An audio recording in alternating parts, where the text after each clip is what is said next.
Chapter 1. March 18th at 2:35 a.m. Samantha Blair struggled against phantom restraints. No, not again. This wasn't her room or her bed, and it sure as hell wasn't her body. Tears welled and trickled slowly from eyes not her own.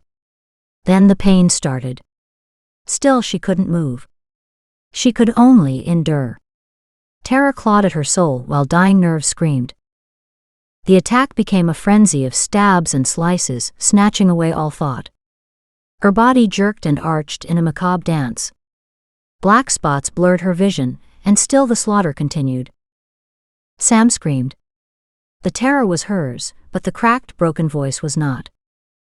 Confusion reigned as her mind grappled with reality. What was going on? Understanding crashed in on her. With it came despair and horror. She'd become a visitor in someone else's nightmare. Locked inside a horrifying energy warp, she'd linked to this poor woman, whose life dripped away from multiple gashes. Another psychic vision. The knife slashed down, impaling the woman's abdomen, splitting her wide from ribcage to pelvis. Her agonized scream echoed on forever in Sam's mind. She cringed. The other woman slipped into unconsciousness. Sam wasn't offered the same gift. Now the pain was Sam's alone. The stab wounds and broken bones became Sam's to experience, even though they weren't hers. The woman's head cocked to one side, her cheek resting on the blood-soaked bedding. From the new vantage point, Sam's horrified gaze locked on a bloody knife, held high by a man dressed in black from the top of his head down. Only his eyes showed, glowing with feverish delight. She shuddered. Please, dear God, let it end soon. The attacker's fury died suddenly. A fine tremor shook his arm as fatigue set in. Shit. He removed his glove and scratched the exposed skin. In the waning moonlight, from the corner of her eye, Sam caught the metallic glint of a ring on his finger. It mattered. She knew it did. She struggled to imprint the image before the opportunity was lost. Her eyes drifted closed. In the darkness of her mind, the wait for death was endless. Sam's soul wept. Oh God, she hated this. Why? Why was she here? She couldn't help the woman. She couldn't even help herself. Sam welcomed the next blow, so light, only a minor flinch undulated through the dreadfully damaged body of this woman. Maybe the poor woman had passed on. Sam's tortured spirit stirred deep within the rolling waves of blackness, struggling for freedom from this nightmare. With one last surge of energy, the woman opened her eyes and locked onto the killer's gaze staring back from within the mask. In ever-slowing heartbeats, her and Sam's circle of vision narrowed, until the two soulless orbs blended into one small band, before it blinked out altogether. The silence, when it came, was absolute. Gratefully, Sam relaxed into the woman's death. 20 minutes later, Sam bolted upright in her own bed. Survival instinct screamed at her to run. White agony dropped her in place. Ooh, she cried out. Fearing more pain, she slid her hands over her belly. Her fingers slipped along the raw edges of a deep slash. Searing pain made her gasp and twist away. Hot tears poured. Warm, sticky fluid coated her fingers. Oh God! Oh God! Oh God, she chanted. Staring in confusion around her, fear, panic, and finally recognition seeped into her dazed mind. Early morning rays highlighted the water stains on the ceiling, shining through the slapdash coat of whitewash on there, and Sam's banged-up suitcases open on the floor. An empty room, an empty life. A remnant of a foster care childhood. She was home. Memories swamped her, flooding her senses with yet more hurt. Sam broke down. Like an animal, she tried to curl into a tiny ball, only to scream again as pain jackknifed through her. Torn edges of muscle tissue and flesh rubbed against each other, and broken ribs creaked with her slightest movement. Blood slipped over her torn breasts to soak the sheets below. The smell. Wet wool fought with the unique and unforgettable smell of fresh blood. Sam caught her breath and froze, her face hot tight with agony. Shit, shit, and shit. She swore under her breath, like a mantra. Tremors racked her tiny frame, keeping the pain alive as she morphed through realities. Transition time. What a joke.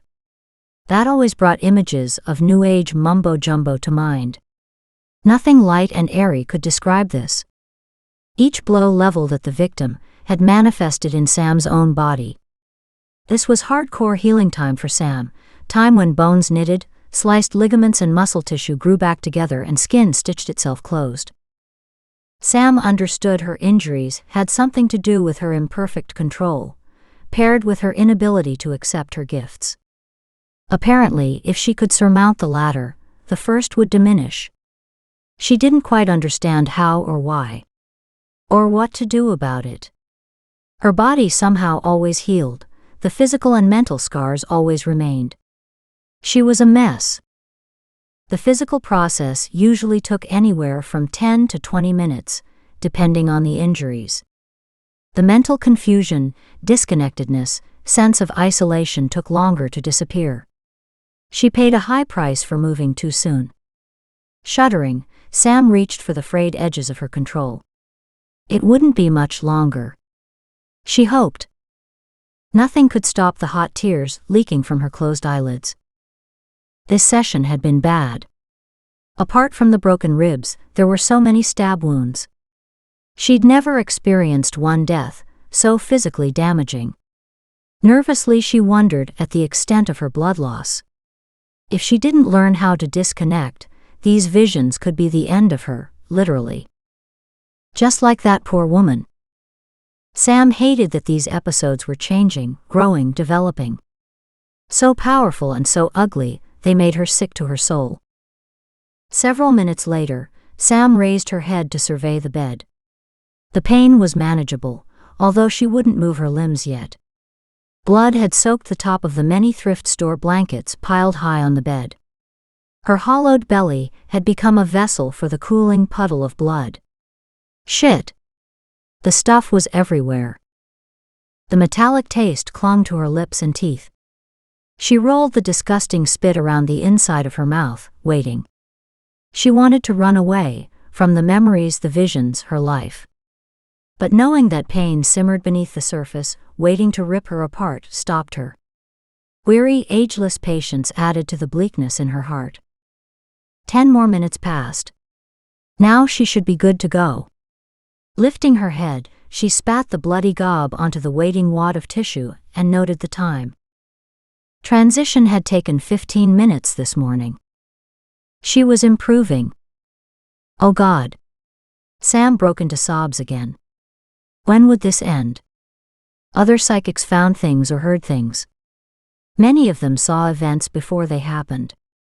She saw violence, not only saw it but experienced it too. Occasional shudders racked her frame from the coldness that seemed destined to live in her veins. The odd straggling sniffle escaped. She couldn't remember when she'd last been warm. Dropping the top blood-soaked blanket to the floor, Sam tugged the motley collection of covers tighter around her skinny frame. Warmth was a comfort that belonged to others. She wasn't so lucky. She walked with one foot on the dark side, whether she liked it or not. And that was the problem. She'd been running for a long time.